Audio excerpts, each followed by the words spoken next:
Kamusta mga ka-fam? Welcome back sa inyong paboritong channel. Kung hindi pa kayo nakasubscribe, ano pang hinihintay nyo? Hit that subscribe button and ring the bell para hindi nyo ma-miss ang latest chika. Mukhang hindi pa tapos ang kontrobersya sa It's Showtime. Matapos ang public apology ni Vice Ganda, ipinatawag na mismo ng MTRCB ang pamunuan ng noontime show dahil sa sunod-sunod na reklamong natanggap nila. Ayon sa opisyal na pahayag ng MTRCB, pinadalhan nila ng notice to appear ang GMA Network at ABS-CBN bilang producers ng It's Showtime matapos makatanggap ng maraming reklamo mula sa concerned citizens.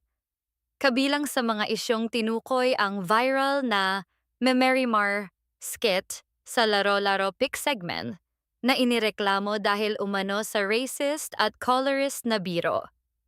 Kasama rin sa mga reklamo ang tinatawag na lugaw scene ni na Vice Ganda at Ayon Perez. Dahil dito, itinakda ng MTRCB ang pagdinig upang alamin kung may nilabag bang regulasyon ang programa kaugnay ng mga nilalaman nitong ipinapalabas sa telebisyon. Bago matapos ang July 25 episode ng It's Showtime, naglabas na rin ng public apology si Vice Ganda kaugnay ng mga naging biro sa nakaraang episode. Samantala, hati naman ang opinyon ng publiko. May ilan na naniniwalang kailangang maging responsable ang mga komedyante sa kanilang mga biro.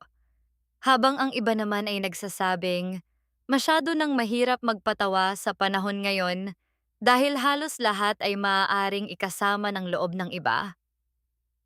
Sa ngayon, wala pang inilalabas na panibagong opisyal na pahayag ang pamunuan ng It's Showtime kaugnay ng nakatakdang pagdinig. Ikaw, ano ang masasabi mo rito?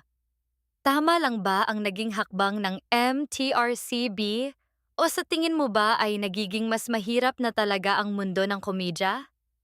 I-share ang opinion mo sa comment section. Huwag kalimutan mag-like, subscribe, and hit the bell for more updates. Kita-kits ulit sa next video, mga ka-fam.